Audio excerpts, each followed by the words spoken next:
welcome. Thank you guys for jumping on today's panel. I'm super, super excited to have you guys here. Like I was telling these ladies earlier, this is something that I wanted to do a couple weeks ago. So I'm glad that God still put it on my heart and I was able to move forward through it. So just to introduce you guys, we have Shawnee is a mother of two boys, just two boys. Yes. And I think it's funny because these are all boy moms, just by coincidence, all boy moms. Yeah. And then we have Antonia, mother of two boys, and Keelay, a mother of two boys. Antonia, you are the founder of Mom Space and Company, a nonprofit focused on meeting moms where they are in life, business, and motherhood. You're also a hairstylist.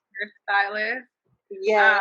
Podcast host. Yes, podcast host, everything. You got everything under there. Just throw some more on your plate.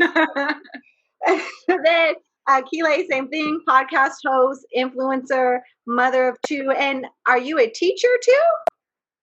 No, I am not a teacher. I was not blessed in that ministry. Okay, I thought I heard something about you being a teacher or working in the school system.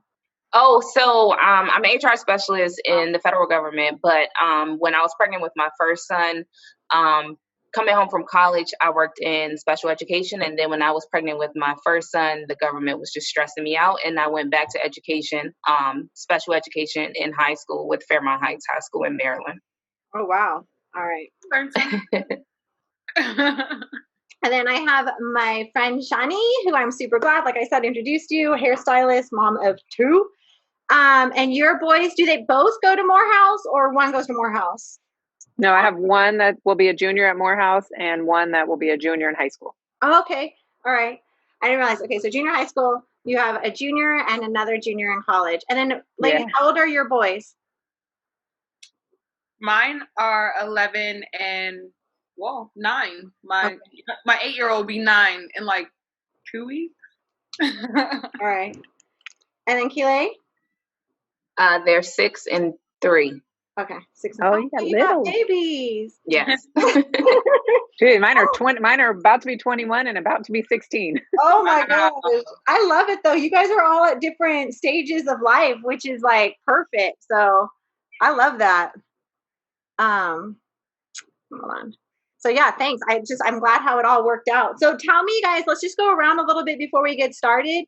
And I introduce our whole thing on what we're going to be discussing. Like, tell me a little bit about your guys' self. A little extra. Throw in like 3 of those fun facts about you. Shawnee, you want to go first? Okay. Oh, I was like, okay, I'll start. Let's see. I've been in San Diego about 10, 11 years. Most people don't know, I'm also a certified personal trainer and have been for about 8 years. And I love the outdoors and hiking. Cool. I did not know that about you. Mm-hmm. We'll have to talk later. Okay. And then Antonia, tell me. Well, I guess, I don't know. I feel like everybody knows, but probably not. I was born in Trinidad and Tobago, and I came here when I was 7. I love the island.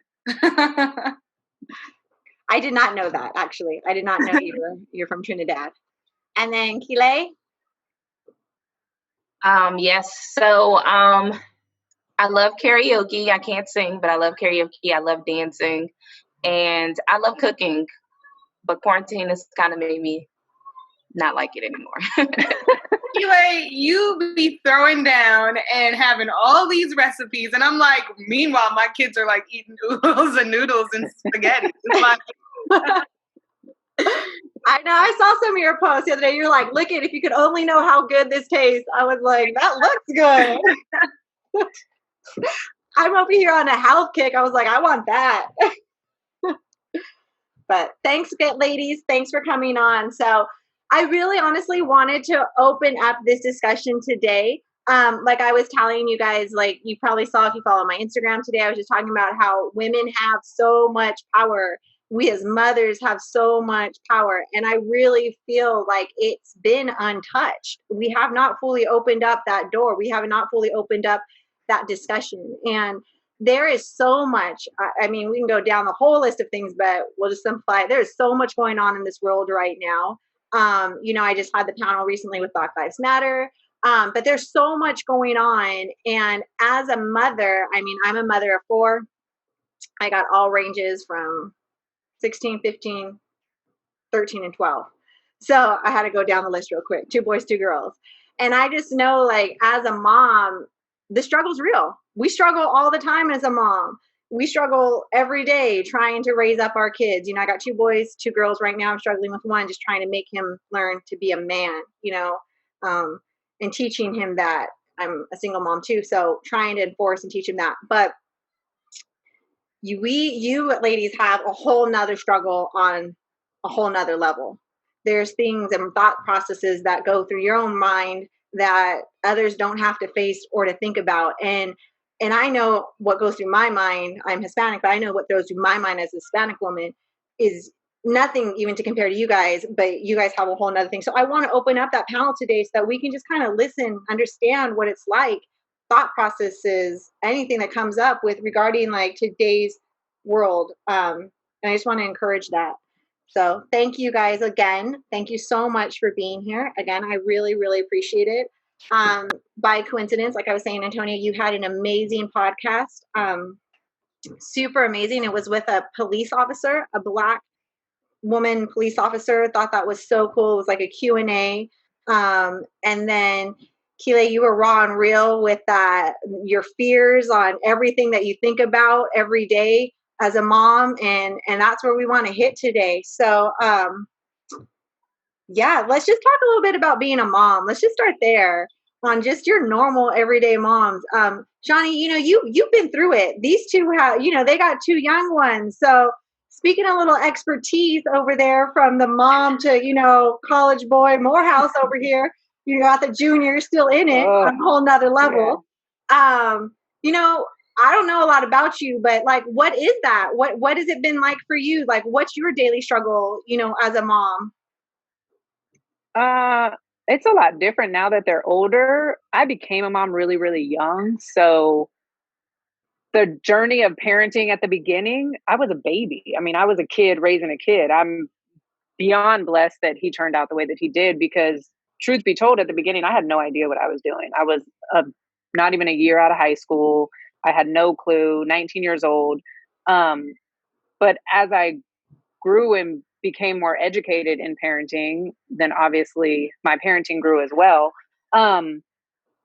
It's just leading them, trying not to control their every move and make them fearful in life, but leading them in a direction of love. Like, if you don't know, most people that know me know that I live by love wins. Like, I post it everywhere. I hand out stickers everywhere. I'm always passing out love pop-up cards to like inspire people, give people hope. And so that's just what I've instilled in my kids. I've never, like, I don't look at skin color. I treat the bum on the corner the same way I'm going to treat the CEO. So, I mean, people always say, like, you and your kids are so weird. You hug each other so much. You tell each other you love each other like 900 times a day. Like, why? And I'm like, there's so much negativity and hate in the world that my biggest key, I can't stop the struggle that my kids are going to face. So I just do my best to educate them in how to maneuver through it and how to lead everything that they do with love. Because the reality is you can react 2 ways when you're put in a position that the sad reality is my kids have already been through it. I went through it as a kid. It's not new. It's more discussed now because it's being filmed and things are happening, but this isn't anything new that we've had to deal with. So just getting them to understand that when they're put in a position, whether it's with a teacher, whether it's with a coworker, a friend, when they experience these things, you can do what the natural response is, which is to get furious and go off and say what you feel, like just raw emotion. But just to kind of stop for a minute and just think like, okay, how can I educate this person? How can I turn this around and make them realize that I'm different? So just being different, like I'm very strict on my kids, how they dress, how they carry themselves, how they speak. Like, and it's more because I don't want them to be a stereotype. Like, they expect us to dress a certain way. They expect us to speak a certain way. They expect us to do X, Y, and Z. And I'm just, I don't want to say the helicopter mom, but I'm very involved in my kids and I always have been. And even my son that's at Morehouse, I'm like, you have to carry yourself a different way. You have to walk in a manner that people look at you and they're like, wow, like if he can carry himself like that, if he can be like that, if he can go here, if he can go there, then I can do it too. And just, we do a lot of community service and just allow them to impact the younger generation. There's parts of San Diego that, they, it's a cycle. People are taught how to be a certain way. And when you don't break that cycle, I mean, I grew up with a white mom in a predominantly white neighborhood, went to predominantly white schools. So our neighborhood was very diverse, but educationally and where I went to college was very white. Like, so I dealt with a lot of racism. So that's why I say it's not anything new, but it's different when you have boys. It's scary. So just leading everything that they do with love and realizing that they can be whatever they want to be, regardless the color of their skin. Like, we don't watch the news. I don't feed into the hype that goes on with what media says you can and can't do. So I don't know. I've grown a lot in becoming a mom. I mean, I grew up with my kids. So I don't really know if there's any advice I can give because I just did what I did until what I was doing didn't work anymore. And I had to relearn what needed to happen to guide them to be the humans that I wanted them to be. So it's funny because people are always like, oh my God, you have such amazing kids. What did you do? And I'm like, girl, that is by the grace of God, because half the time I didn't know what I was doing. Girl, you have tons of advice. Just that alone, what you said, like teaching them love first, love wins, no matter what. This is the way you hold, like your character building. Like you, girl, you got your own podcast. Yeah, and I tell them, I don't care. I mean, my son at school, like somebody, he went to a private school here in San Diego, predominantly, it's diverse, but predominantly wealthy white kids. And, he was called a nigger and everything in him wanted to lose it. But he went out of the classroom, called me crying. Like, I know that if I do anything, I'm going to be the angry black guy. I'm going to be to blame. I'm going to get kicked out of school. Like, what do I do? And I was like, just breathe. Like, all you can do is educate him. He's obviously ignorant. He doesn't know, like, you have to be different. You can't always respond with, I'm going to put my fist down your throat as much as you want to. But the reality is no growth is going to happen if you do that. So I feel like that's where we're stuck right now in society is nobody is willing to listen to understand. Everybody's just trying to prove their point. And it's like, well, that hasn't worked. The reality is there's a problem. And until I can understand you and you can understand me and not go into defense mechanism, nothing's ever going to change. I was just saying that to like someone that I was talking to on Instagram. It's just hate, like pure hate. Like, how can you just, I don't know, just hate a human race or just humans in general so much just because of the color of their skin? I don't know. It's well, and you guys have younger kids. So there's one meme that's went around, or a picture that's went around, that's this adorable, beautiful little boy. And he's holding a sign that says, when do I go from cute to scary? Yeah. And it's like I always want to sit and talk. Like, I'm the type of person that if I know somebody's a racist, I want to sit and have a conversation with you. Like, where did you learn that? Because you naturally don't just become that. Right. So somebody's teaching you that there's something wrong with our young boys once they reach a certain age. But it's true. It's like, what is that age? Like my 15-year-old, he's 6'3". So you look at him from the back and he looks like a grown man, but he's a baby. So it's like, I don't let my kids do a lot. Like my older son didn't go to a house party until his senior year of high school, because I was like, the reality is the people you're going to be partying with, the wealthy white people at your school, something happens and the police come in and there's drugs there, who's going to jail? Not them, you. And I just refuse to have it happen. So, but in that sense, it also, makes it difficult when they get older and go to college, because then it's like he's in college, and I feel like everybody in college makes dumb decisions, but you make decisions that it's like, okay, well, should I let him have played that out in high school? But I don't know, just with, like you said, the hate in the world that we live in right now, I'm not willing to risk losing my kids in it. So I'm like, you can hate me all you want. You're not going to the house party. I think you did a good job. I think you've done well. for the way that you've taught them and you've instructed them. Sounds like a good Oh, man. they're amazing. They're amazing young men. And I say all the time, it's by the grace of God, because I literally was blind for majority of it. Yeah. I think what's scary, it's like what you were saying before, though, that like, where did they learn this hate? And it goes back into saying like that social media, that everything is getting filmed, that you guys are saying, and you're right, nothing's new. This has always been, it's always been in our lives. It's always been around us. And now that everything's filmed, everything's in the forefront. Everything's right there for everybody to see. And it's that hate. Everybody gets to and people still don't want to accept it. People still don't want to accept it. They still don't want to. And that's their own fears. That's their own ignorance. And that's their own, whatever beliefs that they were raised in, that, it's their ignorance. And so what matters is like whoever listens or whatever is like little steps, right? Little changes make big changes, is speaking out, becoming more bold and realizing like, you don't need to hear this. Like, yeah, this has been forever, but like, it's time to make that switch. And Keelay, you were saying, I remember I was listening to your podcast recently, and you were commenting about your son, going out to the fire truck and realizing at that young of an age, how old was he? I think he was 6. So this was over the weekend, and I hadn't had the conversation with him in regards to the police, because I feel like they're so young that, like you said, we don't want to unintentionally give them that sense of the police are bad, white people are bad, so for them not understanding the full understanding at the age of 6, I have to navigate that conversation where I see fit. And so, we watched like the movie of Ruby Bridges, and we talked about, do you understand why they didn't like the little girl? And she was 6, so it was perfect. But when my sister texted me to say that he said that when he heard the sirens, he's like, hey, police, it's just a little boy. I'm not the culprit. That like broke my heart, because I'm like, okay, well, maybe I do need to have that conversation, which makes me now afraid. And I think that's the hardest part of motherhood, because we are also going through the emotions. We're also like internalizing a lot.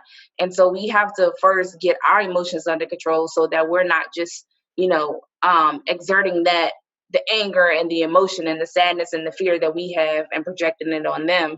So that, for me, that's the hardest part of navigating this whole thing, like what to say, what not to say. I don't want him to think that, I don't want to reverse the racism where he thinks, oh, white people don't like me, so I'm not supposed to like them. Right. Or I have to watch what I say around this person. Or if this is my friend, I can't act this way around him. And it's like, it's just so because much. Does he even see color right now? Does he, before that comment, does he even notice that his friends, if he has them, that are different than him? No, he doesn't say it, like, I just feel like that's where it's tricky, because you don't want to,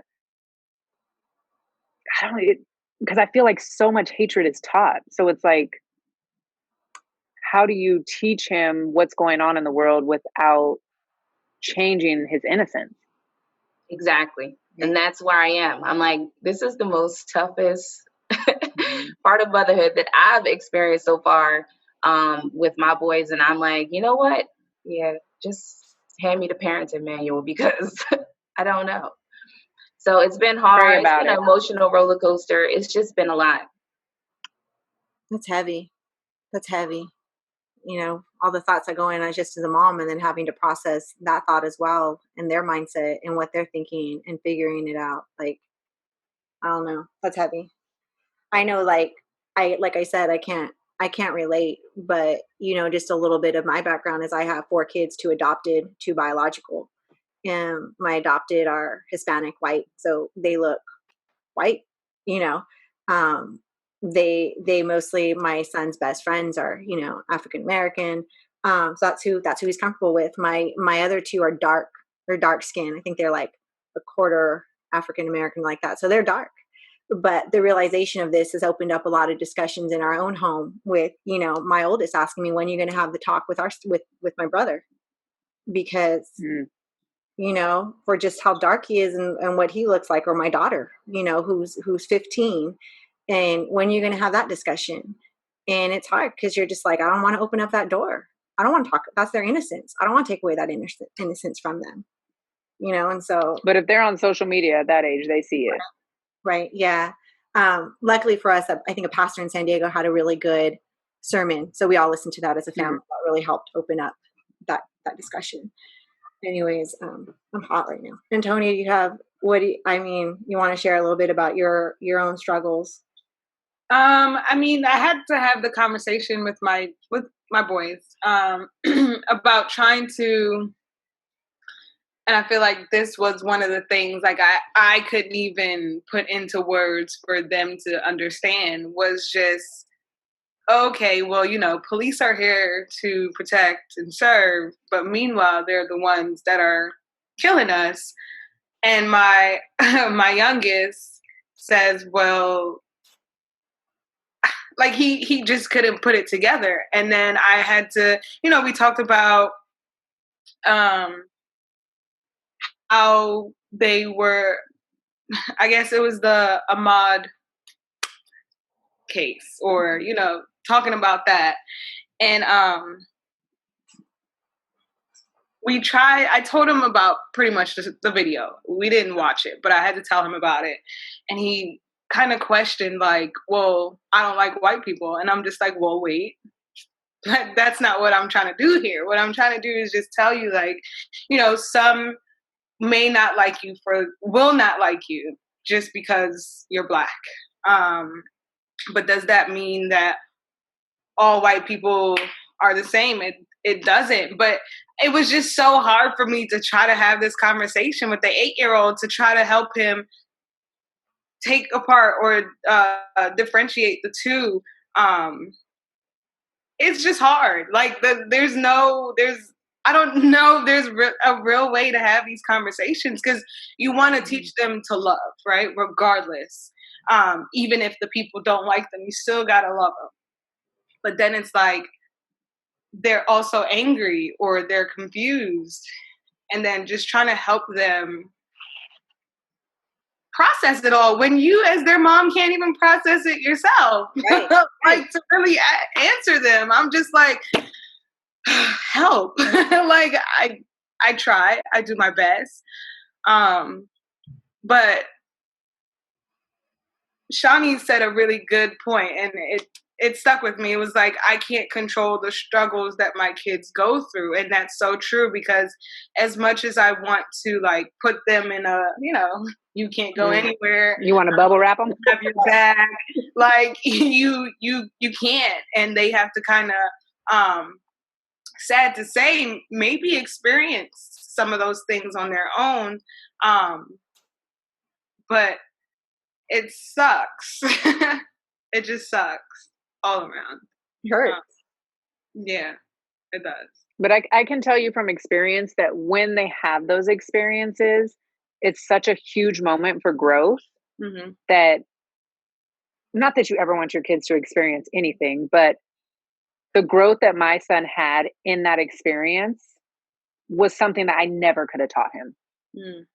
And it pushed him to want to explore the HBCU system, and, to end up at Morehouse, and to want to become somebody, because the incident happened and the conversation happened because my son was talking about taking the SAT the weekend before. And the young man was like, I don't even know why you're wasting your time. You're just going to end up at a junior college anyway. And so it sparked something in my son, like, like, I go to the same private school you go to. Like, why am I going to a junior college and you're going to Yale? Like, and then the incident happened where he called him a nigger, and he was just like so dumbfounded that people that he considered, his peers, would ever think that he wasn't as smart as them, even being at the same school as them, because of the color of his skin. And so it pushed him on the journey that he's on now, which is obviously where God wants him to be. And so you kind of just, I mean, I feel like with your guys' kids that are so young, not that I feel like you should leave them in the dark, but it's just so testy what you say, because at this age, like, they're so moldable. Mm-hmm. And they have so many years once they reach those teenage years, and they're impacted by kids in the community and the sports programs that like, there's so much that they're going to have to deal with at that age that I feel like they should be kids. Like, they shouldn't, if they're in a certain environment where something could possibly happen, then maybe touch on it then. But to put that fear and that worry and that internal pain into an 8-year-old is like, I mean, he's going to struggle with it when he's 20. He doesn't need to start when he's 8. You know what I mean? It's just like, I don't know. I don't feel like I didn't start having the conversation with my kids until they started experiencing it. And I didn't even, when my older son experienced it in elementary school, he was so young that it kind of went over his head. Like, he knew it wasn't right, but whether he internalized it or just was kind of like, oh, whatever, they're still my friends. You know, at that age, they're like, I love everybody. Everybody loves me. And I just feel like it just sucks that we even have to deal with that, because there's not another race that I can think of that would think about having the conversation with her 7, 6, 5-year-old. Like, you shouldn't have to have that conversation. Yeah. But like I said, if they're going to be in a position or a place where they could experience it, then maybe touch on it at an age appropriate level. But to go into depth about what's going on in this world right now, there's way too much hate and negativity to feed your kids at that age. I think on yours, there was a girl that said, if your child is going to the basketball courts, into the parks alone, you know, at that age of adolescence, then that's a time to start having that discussion. That's a time to start talking to them. Somebody on Facebook is saying, and it's a point that, like you said, Shawnee, they're seeing it everywhere. If we don't talk to them about what's happening, then they're going to form their own opinions, and those opinions may not be correct opinions. Yeah. You know, and I know, like you said, your son had it happen to him in elementary school, and that's when it started. You know, I had my own version happen to me in elementary school, and that's when it started for me, my own take. And it did change my mindset. You know, it did change the way I outlooked on people. But it's accepted maybe because nobody discussed it.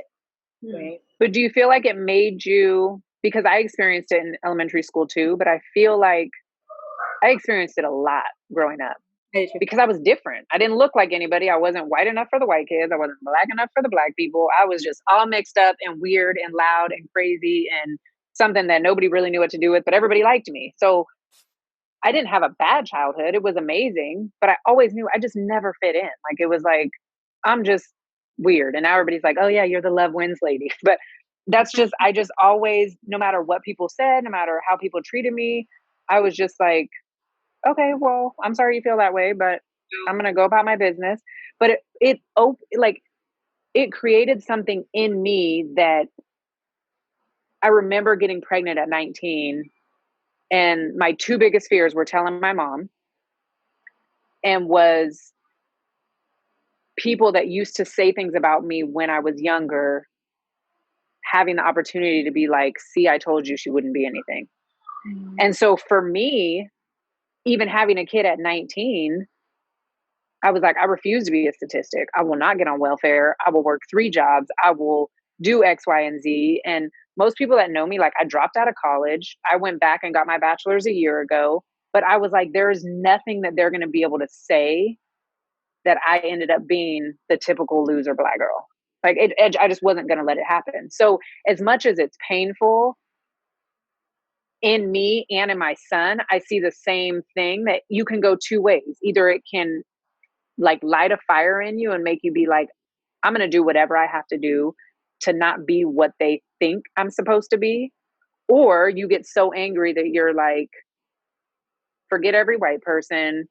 I'm going to take from the system. I'm going to get my, like, you know, you can go in 2 different ways. So I feel like, I don't know, it's hard to navigate. And I think I don't know if I would start as young as your babies are, though. It starts with the moms. It starts with how you raise them up at home. It starts with how they're going to go this way of anger or this way of love. And strength and all the great character buildings. That sucks. It's a horrible situation to build character on, but you went that way. You used it for strength. You used it to make you who you are, and I would just say for both of you guys, like any conversation you have, start it and finish it with love. It can be raw in the middle, right? But it needs to be like, there is nothing wrong with you. There's a ton of people that love you. I will love you through this journey. There's a group of people that were ignorantly educated and hold these thoughts, but it's not everybody. What you need to do is, whatever you want them to raise up and be, and, have conversations in love, lead with love, end with love. Like, because the reality is, if we could all just love and respect one another, you don't even have to like me. Yeah. Just respect me as a human being and love me for the fact that we both walk in the same flesh. Like, take our skin away. We're the same people. Mm-hmm. So, but so many people get caught up in, it's like an entitlement. Like, I feel like a lot of the people that have this, like, I don't even know if it's anger. It's like this, you won't be better than me. And it's like, why can't we all just be amazing? I think that's where I decided to have the conversation, and because I seen a parent I'm in Charles County, Maryland, in the Charles County Moms page on Facebook. A parent actually made a post because she got offended that the principal, my son goes to a predominantly Black school. The principal reached out to his Black students, letting them know that, everything that's going on in the world, we're here, we see you, just a very positive message.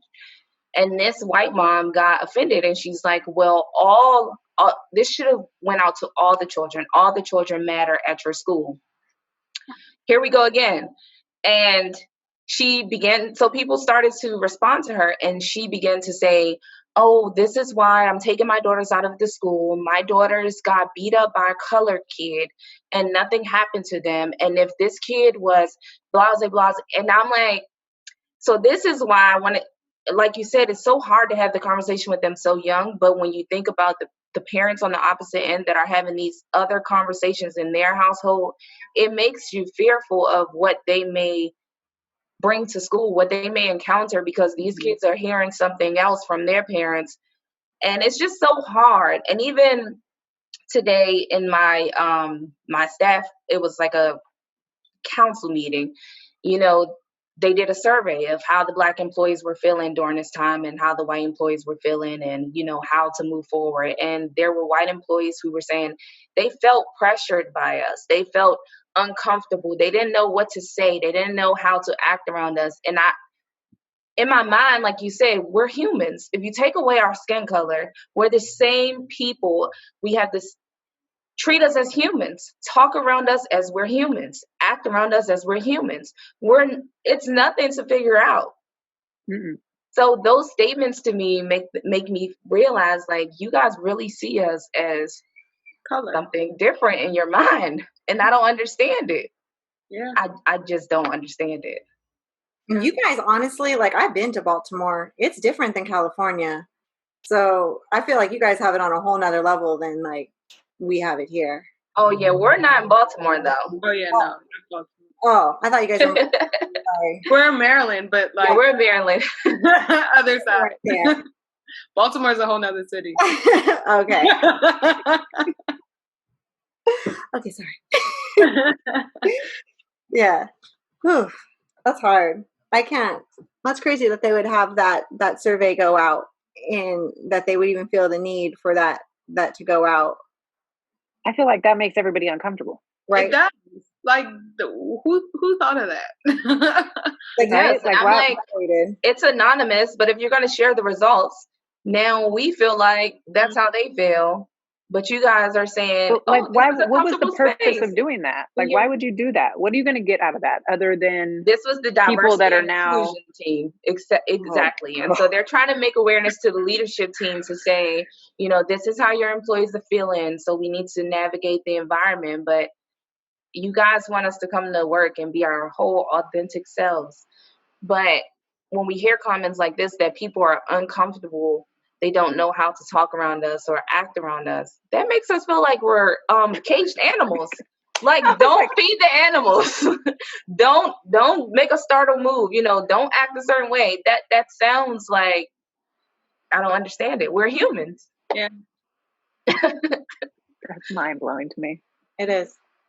I know. That's what it's like. I opened up the discussion on saying, like, I want people to just understand, like, the perspective and, what you guys think and what it goes through and the fears that you guys are revealing that, every day on raising your boys, raising your children, on top of just being a mom and sending your kids out there. I mean, I have teens, so I send it out. I pray all the time. Okay, make sure my kid comes home safe, make sure whatever happens, but add that in to your other battles. It's something more. And like you guys have little babies, you have little ones, you just want them to have that innocence. You want to hold them, you want to bubble wrap them and just keep them close to you. You don't want to open up that door in that discussion.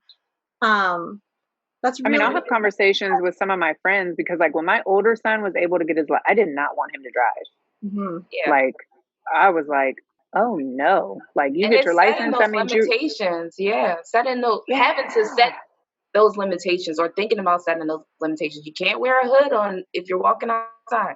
You can't have headphones on. You can't dance outside now. You can't run. You can't run. You can't jog. I don't want to set those limitations. Yeah. But it's like, why should I have to?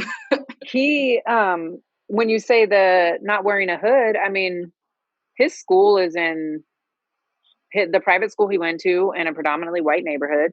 He was walking from school to my mom's house, which is in the same neighborhood, a few blocks. He's wearing all school gear and gets surrounded by 6 cop cars, has to sit on the curb. They ask him all these questions because he fit the description. But after 45 minutes being on the curb, being questioned, all of these things, and he's like, I'm just walking from school to my grandma's house. Like, this is where I go to school. Like, I'm not doing anything. So they do all this stuff, and then they're like, okay, well, we're going to let you go, but we're going to give you some advice. You shouldn't wear a hood while you're walking in this neighborhood. But somebody else can wear a hood? Mind you, it's raining outside. Oh. And he's walking with his school sweater on. Like, what? So you stop me because I have a hood on? And then not only did they make this stupid comment, but then they followed him as he walked to my mom's house to make sure he was going somewhere in the neighborhood. But it's like, what? Like, why? Like, it's just so. So that's it's just mind blowing. When you said, when do they go from cute to being something else? And I feel like you sound like you did an amazing job. I don't even know you personally, but sound like amazing mom. Antonia, same thing. And it's we're raising these amazing young men to be men of integrity, to be men of honesty and respect and love. And it's like, when do they go from the men that we intended them to be and we raised them to being someone's suspect, to fit someone's description, to be in someone's fear? Like, why are you fearing my son? Like, I didn't raise him to be this or that, but because he's Black, because he's wearing such and such, and that's like the biggest fear, because they can be doing nothing. And it's sad, because you think about like Tamir Rice and Trayvon Martin, they were so young. It's like, we don't want to have these conversations this young, but it's like, we can't have the privilege to say it won't happen that young, Oh, yeah, no. And that's the scary part. Yeah. It's like, you have to have them, and it's a forced discussion that doesn't want to be talked about. Like, somebody was asking here, I'm just reading some Facebook stuff real quick, and somebody was asking to Shawnee, like, when do you talk to your kids about the N-word? Or do we talk to our kids about I don't want to say I'm different than most people, because I hope a lot of Black people feel the same way that I do, but I'm the mom that my kids know if the N-word comes out of their mouth, they will lose their front teeth, even at 20 years old. We don't say it. I don't care if it's in a song, skip over it. It's a word that I hate. And I don't know why, as a group of people, we speak to each other using that word. To me, it's something I just don't understand. I just think it's ignorant. But I don't think I addressed, when they would hear it in songs, I think in conversation with their friends as they got to like middle school, they started, talking about it. But I didn't really have a deep conversation until my son was called that in high school. I hate that word. It literally makes my skin crawl that we use it like we're saying I love you. But that's what I was gonna ask, because we had this like discussion, my best friend and I, and a guy, because we were like, well, do you use that in your household? And if you do, how do you let your children know, like, okay, this is a word that we just aren't going to use. But if someone outside called you that, like, how would you know how to handle that? How would you feel? Because you hear it every day in the house. Like, would you be okay with that? Would you accept it? And then I heard he ended up saying that, we should keep saying it because it's like a term of endearment. Like, what's up, my nigga? Like, but to me, I feel like, do I say it? I do. I can't lie. But it's also just kind of like, I don't say it around my kids only because I'm used to the point where when somebody outside calls them the N-word and they think it's okay. So I kind of had to check myself there too. But it was interesting to hear, like, oh, but we could use it here. It's okay. But you can't use it here. And like, kind of like how we pass out cards, like, oh, you're cool, you can use it, or you're okay, you can use it. But why? If it was, right. if it stemmed from such like a negative thing, like a place of just hurt and and that's when I told my kids that, I didn't want them saying it. Like, that's what I explained, like the root of the word, where it comes from, like the definition of it, like that's not something that you should label yourself. And you can't label yourself that and say it's a term of endearment and then want to punch somebody in the mouth when they say the same thing to you. I mean, they change the ending of it so it makes it different. You're still disrespecting yourself. In my opinion, I still feel like you're degrading and disrespecting yourself, which is what you don't want other people to do. Right. But then at the end of the day, it's like, oh, I say this to my boy. Oh, it means X, Y, and Z. Well, you don't get to change the meaning of it. This is what it means. So if you're going to use it, know that this is how you're labeling yourself.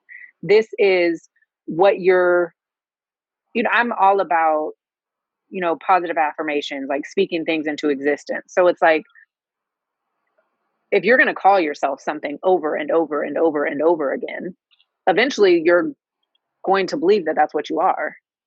So it's like a teacher calling you stupid every day in class. Like, I was not a school person, and I can remember teachers saying the same thing to me over and over and over again. And me, even once I got to college, being like, I can't do this. I'm not smart enough. Like, there's no way I can pass this. There's no way I can do this test. I can't do it. I can't do it, because that's what I heard over and over again. So I told my kids, like, if this is how you and your friends are, like, if you know the root of the word and this is how you're communicating with one another, you may be doing it subconsciously, but what internally are you valuing yourself at if you know that this is what it means and this is what you connect with a term of endearment? Like, there's no, unless you're making up your own definition of what it means. But if you go back to the root of the word and where it came from and what it was used for, you then can't say what 90% of the people in this world say by using the word. Like, there's no connection, in my opinion. I mean, everybody can feel however they want about it. I feel very strongly about it. Like, I've told my kids, like, you may say it with your friends and slip up, but if that word ever comes out of your mouth, I don't care if you're 40 years old, I will punch you dead in your mouth. Like, don't do it. But that's one thing that I feel very strongly about. I hate that word, and I hate that we use it with each other. Because then I hear, like, they'll be like, white dude walking down the street and he's with a group of black kids and he's like, oh, what's that? And I'm like, yeah, what? Like, hold on. Like, when did that become? But it's like, well, yeah, if you grow up in that community and that's all you know and that's how you talk to each other, then I guess it's okay, right?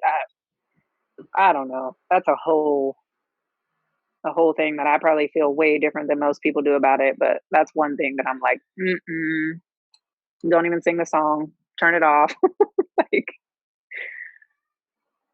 do you guys have any? I know I saw you guys trying to So, did you guys have something to say? I just saw you guys talking. Sorry.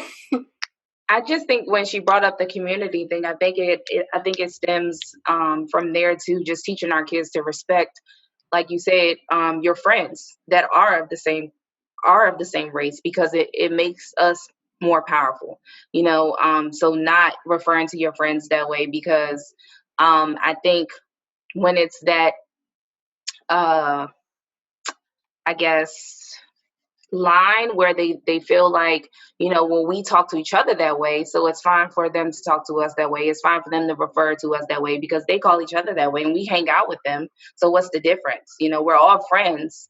But I think that's where the disconnect has come, where we have to understand that even if we're friends with people of the same race, we have to hold that level of respect to another level for each other, because at the end of the day, whether you grew up in this community or this community, we're looked at as the same. So at the end of the day, if you're stopped on the street, I'm not able to list out like, oh, but no, I live on the other side of town and I go to private school and, I have this and this and this.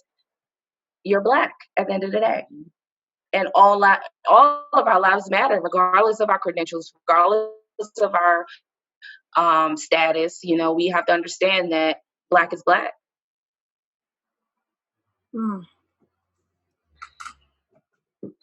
Let's take a little breath. So I know we're getting a lot of stuff on Facebook, and you guys are hitting a lot of really great points. With, I guess, like one of the things like before, because I know time's just flying by, but as a mom of boys, like if there is anything that you guys could have people like understand or something you guys want to share, like what would that be? Stay connected. Don't let social media raise your kid. Oof, that's for everybody. Yeah. I mean, I'm like I said, I chose the path of, I went to beauty school. I dropped out of college and went to beauty school because I was like, I refuse. And I've had the opportunity to have jobs that make a lot more money, but I refuse to not be present in my kids' lives. I will not miss a game. I will not miss a parent teacher conference. I will not miss it. Like, I'm at everything. So as I transition out of being a mom, because I don't have that many years left with my kids, with my younger son in the house, I kind of am in a place where it's like, okay, I have to relearn like what makes me tick. Like, who am I without being a mom? Because literally since I was 19, my whole entire being has been being a mom.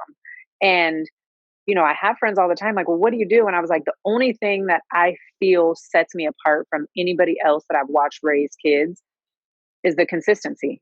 Like there's no you can go with your friends and do whatever. You can be gone for weeks on end. There's very few people's houses I let my kids go to because I parent a certain way. And I'm not just going to send my kid to somebody's house who I know their parents let them do things that I'm not okay with my kids doing.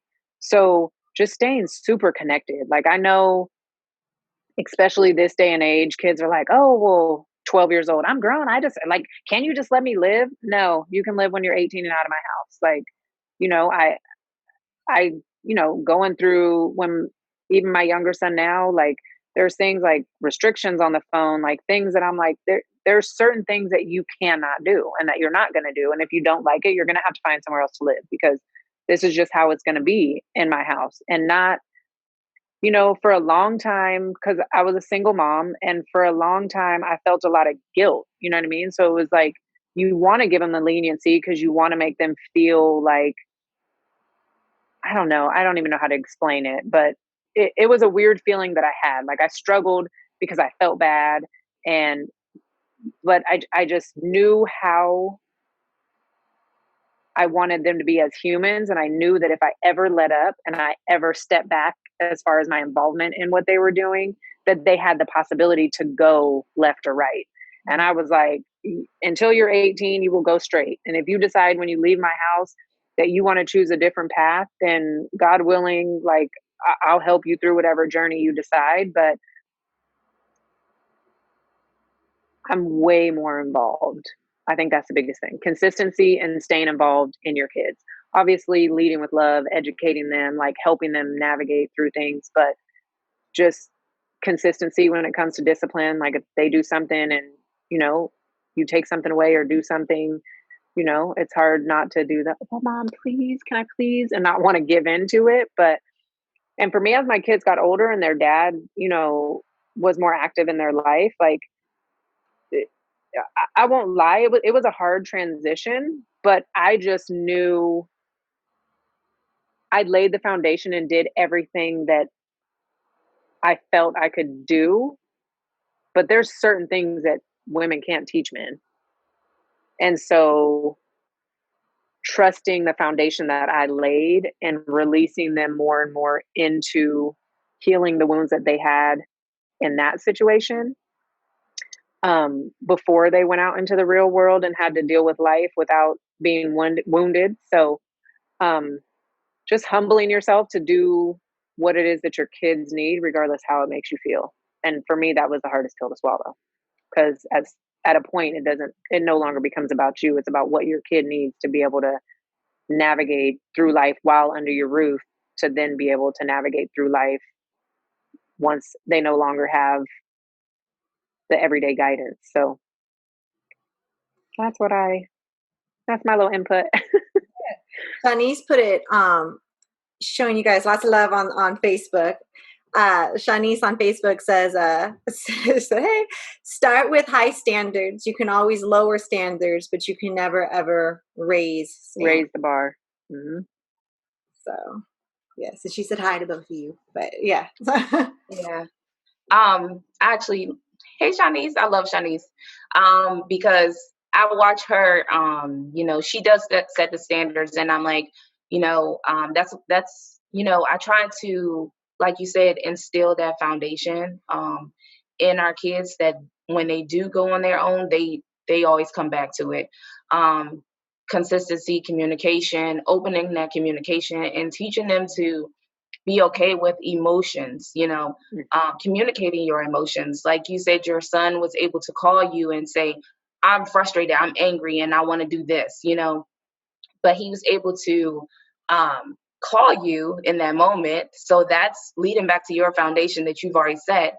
And he was able to emotionalize what he was going through and not act out of anger, but be able to talk through it and be able to, act in a different way. So I think opening that line of communication, opening that comfortable environment to accept their emotions. I think Black men don't necessarily feel like they have that environment, whether they grew up a certain way or whether they feel like the Black women don't accept them.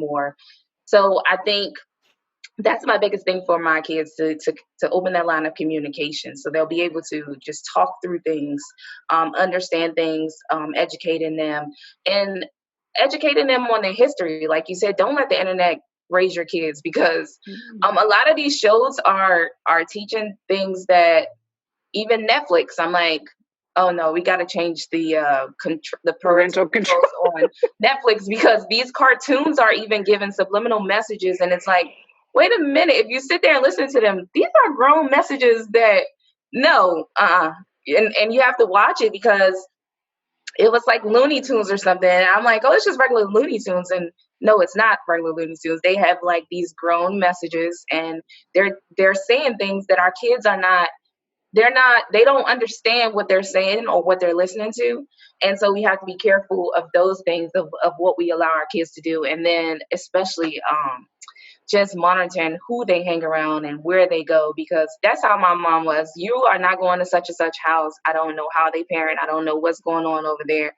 And, we used, as a child, I used to be like, I can't do anything. Everybody else gets to do it. But now as a mother, I fully understand, like, yeah, I'm going to be the same way. No, you're not going anywhere. And, if they want to come over here, they can come over here. Mm-hmm. And I try not to be the selfish parent, where the other parent is like, well, she wants you to come over there. How do I know how she is? And I try to communicate with the other parents, see how they are, have that spirit of discernment, and try to Antonia touched on this, like, how do you get that spirit of discernment, but just teaching your kids to be observing of actions and their environments and people's personalities, finding out if they're genuine or not. Because like you said, this whole Black Lives Matter thing has become a trend to some people.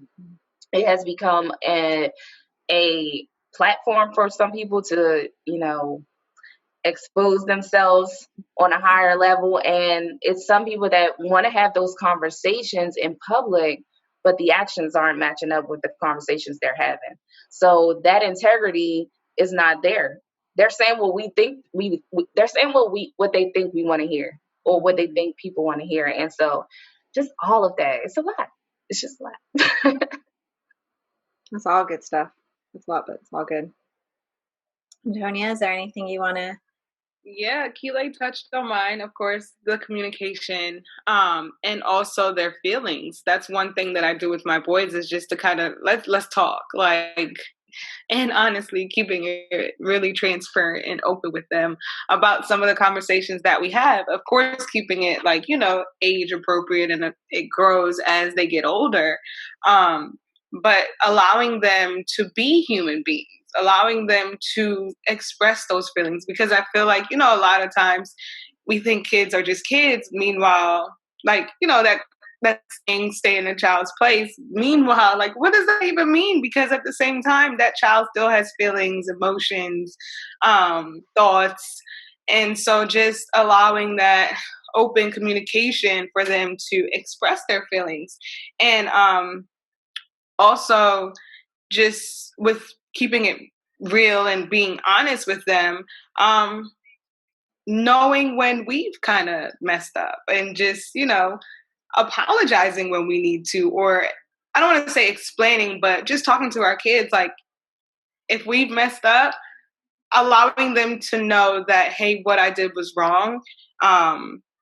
That's just not how we operate, but just keeping that line of communication open, that allowing them to express their feelings, and just keeping it real, especially with boys. Listen, we need to keep it all the way honest. So yeah, that's really it. Oof, those are good. Those are good. I like what you guys said. Yeah, you guys got to keep it real, staying present in their life in all areas of their life forever. Shawnee, you're a great example for staying present all the way up to your boys, your boy in college. Yeah, I'm sure he's like, Mom, really? Let me go already. Like, no. I will be Shawnee. Yeah, do not let him go. I'm like, I'm still paying the bills. Okay. Oh, boop. And you don't get to go anywhere. That's what I always say. Mine always like, it's not fair. And I was like, who told you it's fair? I don't got no fair. I tell my kids at a young age, life is not fair. And the sooner you learn it, the easier life will be. Because if you think fair is anywhere in this world, but I think one of you guys, Antonio, we were listening to your podcast in the car. It was me and my two boys and boyfriend. We were listening to you when you got that whole interview with the policewoman. And I think somebody said that it's not fair. And I was laughing because I just looked both of them like, do you hear? Did you guys hear that? Like, because I'm always like, it's not fair. I don't know who told you it's fair. So, like, yeah. That was a great, I want to really recommend, if you guys have, boys or children, that was a really good one to listen to with them. Like, it really was really good.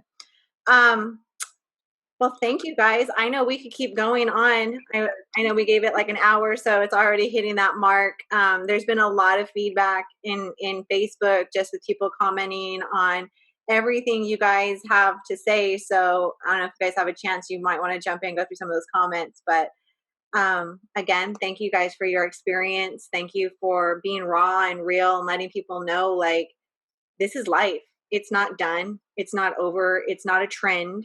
It's everyday situations on these honest, hard conversations with babies. You guys got babies, that just, it's hard. You don't want to take your baby's innocence away. You don't want to bring your baby pain when they don't need to know pain. You just want them to stay pure. So letting people understand, like, these are conversations you guys have to face with your kids that, like you said, Johnny, like what other race has to ever think about it? Like who has to think about having these conversations? You know, their kids can go out and play and be and do, but like who has to have these? Who has to face it? And the reality is it's happening every day in every house by, you know, different parents and women. And we have enough problems as a mom carrying the weight of our children's on our back, worrying about them every single second they're with us or without us and every stage of their life. I mean, I still think I'll worry about my babies when they're married and out of the house, and I'll worry about their babies. So, you know, and times that weight by a million more that everyone's going to change. But women, I firmly believe as mothers, as women, you know, we have a voice, and you guys especially. And so thank you again for letting your voice be heard. I really, really, really thank you for having us. Thank you for having us. Yes, thank you for having us. Yeah. So, and I'm excited. I have 2 new podcasts to listen to. I know, they're good ones. I was like, ooh, I keep going. I'll listen more later. I'm a podcast junkie the older I get. I just hike and listen to podcasts. So I'm like, yes. That's awesome. I know. I'm so happy that you guys joined and that you guys knew each other. I love it. I love the flow. Yes. How it worked. Right. All right. Well, thank you guys. And yeah. So thank you. Thank you. Bye, ladies. Nice virtually meeting you. Nice